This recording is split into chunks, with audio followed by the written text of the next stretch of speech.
You know, in the world of technology, 68 years, that's basically an eternity.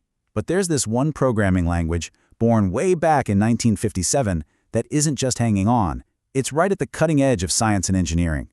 Today, we're unpacking the incredible story of Fortran. So let's just dive right in. You'd think the most powerful supercomputers in the world, the absolute peak of our tech, would run on the newest, shiniest code, right? And they do. But here's the twist. The very programs we use to test and rank these incredible machines, they're written in Fortran. And that really leads to the core question we're asking today. How can a language from the era of punched cards still be absolutely essential for solving the biggest scientific challenges of our time? Let's get into it. To really get why Fortran has this incredible staying power, you have to understand the debate that still rages around it.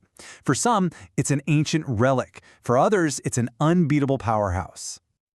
So on one side, you have developers with, well, let's just say, strong feelings.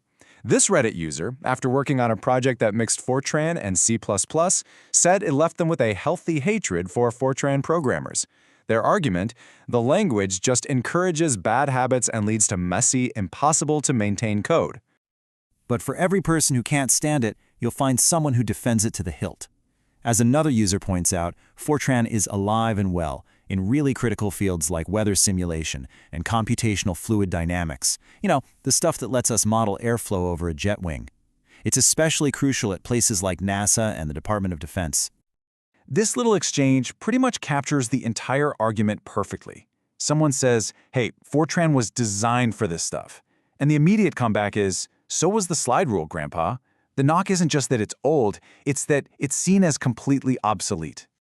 And this right here is the heart of the counter-argument. The idea that Fortran is some primitive, ancient language is, according to its supporters, just decades out of date. As this user points out, modern Fortran is object-oriented and has powerful ways of handling huge arrays of data that other languages took years to catch up to. So let's boil it down. The critics see a language that promotes bad coding habits and doesn't even offer a speed advantage over modern C or C++. The fans see an absolutely essential tool for high-performance computing, that's HPC, where its backwards compatibility saves billions of dollars and it still dominates the most important scientific fields. So who's right? Well, that whole "it's a relic" argument has one huge flaw. It kind of assumes Fortran got stuck in the 1970s and never changed. The reality is completely different. I mean, just look at this timeline. Fortran has never, ever stopped evolving. It all started in 1957 as the very first high-level language. Then, Fortran 77 brought in structured programming. Fortran 90 was this massive overhaul with modern features. In 2003, boom, it's object-oriented. And we're not talking about ancient history. The latest standard, Fortran 2023, just came out, and it's packed with new stuff for today's supercomputers. And this evolution isn't happening in a bubble. A really great example of Fortran's forward-looking approach is how it relates to another highly specialized, super reliable language, Ada. As one Fortran developer put it, Ada feels both bizarre and strangely familiar. And that makes sense, because just like Fortran, Ada is built from the ground up for mission-critical jobs where things absolutely cannot be allowed to fail. The Fortran community is actually looking over at Ada and taking notes. They're talking about adopting ideas like better safety features, a formal test suite to make sure every compiler works exactly the same, and even new data types for cleaner code. This is a community that is always looking for ways to improve. Okay, so we've seen the debate, we've seen the history, but what about the future? This is where we get to the next frontier of computing, the exascale era.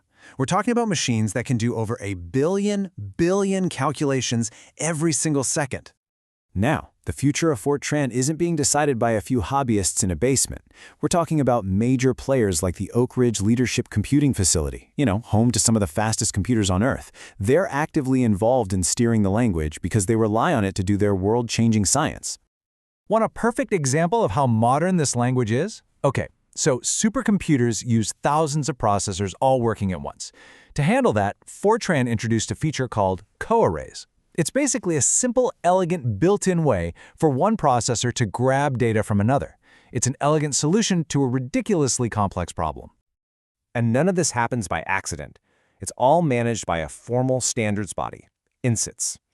Their Fortran committee does the hard work of evolving the language, making sure it stays fast, stable, and, this is the really important part, backward compatible with all the decades of scientific code that everything depends on.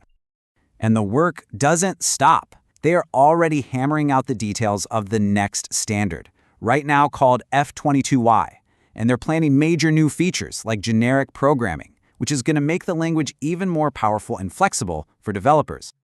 So this all brings us back to that first big question. Fortran isn't a relic. It's this living, evolving powerhouse that's been carefully and deliberately fine-tuned for the most difficult computational work on the planet.